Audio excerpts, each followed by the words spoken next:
With INN, I'm Scott Tibbles. Today I'm reporting from the International Mining and Resources Conference in Melbourne, and joining me now is Remi Piet, who is Senior Director of America's Market Intelligence. Thank you for joining me, Remi. It's my pleasure, Scott. So, for starters, IMARC is in Melbourne, and you're an expert on Latin American politics and industry. What are you doing at IMARC? Well, I just came out of a very interesting day-long workshop on social license to operate, and there's obviously some best practices in Latin America that are interesting to discuss with my colleagues that work on social license to operate in other regions, and also, I mean, we do have an increase in Australian investment in a series of jurisdictions in Latin America, especially in Colombia and Ecuador, and so I've been invited to talk about the opportunities for mining industry in different countries in Latin America, giving an overview. That will be on Wednesday. Okay, and so there's been, speaking of Latin America, there's been quite a few developments there just in the past few weeks. Let's start with Chile. Chile has seen a lot of protests happening against, there have been a sort of a social unrest protests against cost of living increases. What can you tell me about what's been happening? What's the most recent, what are the most recent developments? And does it look like the situation could be simmering down a bit there?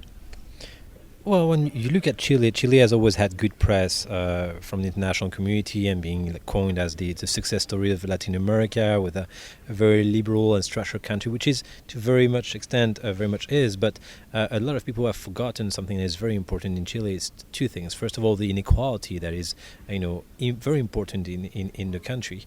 You have a very well functioning, let's say, bourgeoisie or rich community, which is a minority in Chile that has very press all over the world, but the average citizen in Chile has not seen its wage increase so much in comparison with the growth in the country. And the second thing is the divide in terms of politics in the country, meaning that we have indeed a peaceful succession of democratic elections with different from the right wing, left wing, right wing, without any conflict. So that actually has given the perception that there was very peaceful political situation in Chile, but in truth, when you look at it, there's a very strong divide that actually dates back from the 1970s. The right wing in Chile is very much following the tradition of Pinochet, and actually believes that Pinochet was a hero, and there was no very downplay the role of the military dictatorship in the 1970s. And on the other side, you have a left wing which is very much in the line of Salvador Allende, which is the antithetic movement against Pinochet that has been trying to put Pinochet in jail for a very long time, and that before his demise, and that has this very strong demise on the perception towards what should be the future in terms of politics in the country. And so the mix of this political divide and also these inequalities, growing economic inequalities, have obviously led to a situation of unrest for a few days now, almost a week, and that started with just a little sparkle with an increase of the metro ticket by just a very small margin, but that really showed that the priorities of the government were not to try to maybe have a fiscal reform that would target the wealthiest side of the population, and it was actually trying to make a small economy out of the poorest part of the population that use the metro and the bus system on a daily basis. And these protests have been quite severe, haven't they? They haven't just been peaceful protests, they have been public transit burnt all over the country. Yeah, absolutely, and they've been widely followed by a large part of the population, the least favored of the country that felt that it was the moment to actually voice their concerns and try to get a government that has been very much right-wing minded in terms of its fiscal policies and its reform to try to weigh it on the Piñera administration. And the reaction from Piñera as a result was very swift, because he had to actually take some decision. Some of them actually will impact clearly the mining sector with a series of reforms such as the increase of the minimum wage, and also he sacked his entire cabinet, meaning that it will be very interesting to see whether or not he will try to get some kind of a more, let's say, a national alliance, or at least having some member of his cabinet that will not be coming from the hard right wing of Piñera as a political party. And what are some of the things that Piñera has done that could affect the mining industry? I mean, just last week there was the Escondida workers, the union there voted to go on strike for a day in solidarity. Has there been any signs of continued strikes at mines, continued impact on ports and shipping? CETEMIN and other different networks of workers' union have called for indeed a strike that lasted for a day. It was, full all across the country. Most of the mines actually in Chile are far away from Santiago, which Santiago right now is the place where you had most of the unrest, and most of the mines are actually located in Antofagasta, in Calama, in the Atacama Desert, and so there's no immediate impact in terms of security on mining operations. But yes, there was a solidarity in terms of workers going on strike to try to support the movement towards, let's say, more equality and better wages. And the reaction from Piñera was to put in place a working group on mining, which will be very interesting to follow in the coming weeks, in the sense to see if there's going to be reforms in terms of royalties, especially to try to finance some of the measures that have been taken. Some decision in terms of, as I was saying, minimum wages that will impact obviously the cost of operations of mining operations. But that was needed to try to limit as much as possible the impact they would have in terms of production, and the fact that those strikes that actually affected all major actors, tech, Anglo-American, obviously Codelco facilities were on strike during one day, actually did not last more than 24 hours. Okay, and so going forward, do you think that Chile's position as one of the major mining jurisdictions in the world is under threat, or is this all really just happening off to the sides for the resources industry?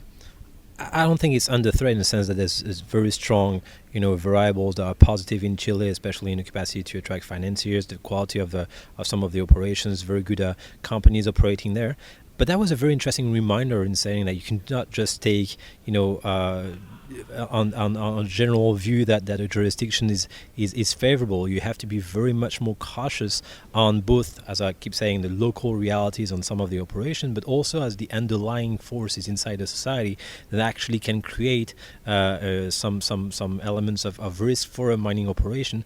A lot of the due diligence carried by financiers of mining company today on country risks are very much limited to macro data without understanding the actual trend and political and socio-political trends in a country that can result in unrest and severe impact on the capacity for mining operations to have a high return on investment. And that's why you need to be cautious in terms of your due diligence, to both have an understanding of the local realities of the local stakeholders, but also see the historical and economic trends and social actors, how they operate, and that can actually disrupt the entire economy of a country.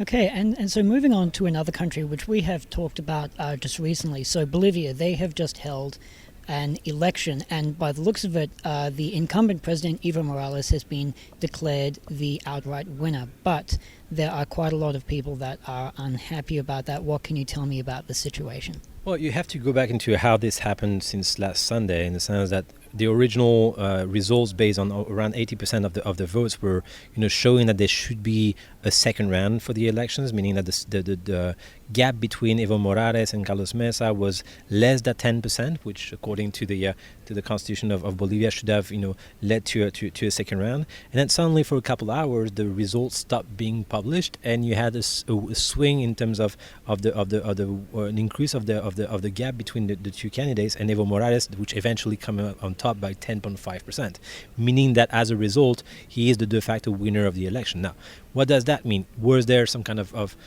rigging of those elections? This is the claim of Carlos Mesa and his supporters. You have to factor in a few things here to try to see the entire picture. The polls throughout the elections had said that Evo Morales was likely to win it potentially at the first round, so it's not a huge surprise that he might have won. That's his take from Evo Morales. And the fact that the change in terms of the gap between the two candidates widened is due to the fact that most of the results that arrived at the end were coming from rural neighborhoods that are traditionally more in favor of Evo Morales. So obviously, it's extremely concerning that there was a disruption in communicating the results. I will not take a position whether or not the elections were rigged or not. But the result at the end is not so surprising. If the position from the entire international community is that there should be a runoff for the second round, in which Evo Morales would have had the possibility to win that second round, although most of the candidates actually had a campaign against Evo Morales. But the situation that we're having here is is in the short run, you will have major disruption in Bolivia. There are some calls from the Carlos Mesa supporters to actually disrupt the main cities of La Paz. Santa Cruz has always been a main city from the opposition, has never been in the hands of Evo Morales, so this is a stronghold of Carlos Mesa. But on the other side, you also have the supporters of Evo Morales that claim their support to their president, and actually you can have severe conflict and unrest in the streets of Bolivia. That doesn't change the fact in the long run that Bolivia is an interesting jurisdiction to look at, because whether it's Evo Morales or Carlos Mesa, both of them were actually candidates, and there are strong positions and opportunities for investment. And so you've just talked about Bolivia remaining as a very promising jurisdiction, regardless of whether or not it's Morales or Mesa. What can you tell me about what we can look forward to from Bolivia going forward? Well, it's a promising jurisdictions in the long run. Obviously, in the next coming months, it's going to be a bumpy road. When you're looking at Bolivia, the economic development of the country has been above the mean of Latin America. We're looking at an incoming growth between 4 and 5% for the last 7 to 8 years. So you do see a country that has drastically changed from the year 2000s. You're seeing the development of a series of suppliers to the mining industry. But the issue here in Bolivia is whether or not Carlos Mesa wins or Evo Morales wins, is to really understand how you can be successful in such a jurisdictions. You have to be very cautious of understanding the role of the cooperative in the mining sectors, the role of the different, let's say, administration, whether you're looking at working close to Potosi or you're working closer to La Paz, understanding the main stakeholders of how to work with them.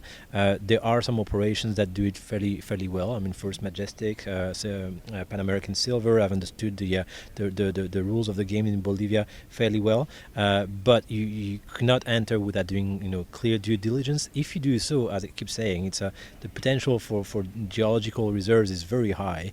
There's a clear interest from both Evo Morales and Carlos Mesa to favor foreign investment in the country, in the mining sector, and you just have to understand the key regulations in terms of local content, in terms of transformation of minerals, in terms of working with some, let's say, subnational actors. But that's something that can be done with a partner. We're happy to help any interested investors. Obviously, I will not encourage to do it in the coming weeks, but that's something that we still keep fairly bullish on Bolivia for 2020 and 2021. And just as a final question, the situation happening politically, by the looks of it, there could well be another election, because a lot of Bolivia's neighbors, like Brazil, are requesting an audit of the result. What does this mean? Does this mean that we could see a runoff election? Could we see a recount? Could we see a complete do-over? What do all of Bolivia's neighbors being unhappy about the result, what does that say? Well, Brazil and Colombia have been very vocal about asking additional a second run for elections, and obviously there's, because Bolsonaro and Ivan Duque are actually on the right wing of politics, opposed to Evo Morales on a partisan basis. But you also have other actors such as the European Union or the OAS that has actually called for a runoff. Now, the situation here is that there's still time for it, because the runoff for this election would have been scheduled for December 15th, so the next coming weeks will be very interesting to witness. Evo Morales has actually been favorable to having an audit from the Organization of American States, although he hasn't clearly defined how this would happen and when this would happen. So this could be also a tactic to stall the situation in the country. But you do have the next coming weeks will be interesting to follow. I still believe that Evo Morales, even with his margin, whether it was 8 or 9% or 12%, is likely to stay in power for another term. That will create a series of discontentment, because he had actually already lost a referendum to have the right to present his candidacy for another term, so he will not have the capacity to operate without clear, let's say, scrutiny from other stakeholders in the country. But again, as I said, the role of the pressure from neighbors, the role of the OAS will be very interesting to witness in the coming weeks to see if there will be a runoff on December 15th. Fantastic. Thank you so much for that quick update on the situation happening in Chile and Bolivia. And that was Remi Piet, Senior Director at America's Market Intelligence. I'm Scott Tibbles with the Investing News Network. You can find us at investingnews.com, and feel free to follow us at Facebook, Twitter, and LinkedIn. Thanks for listening.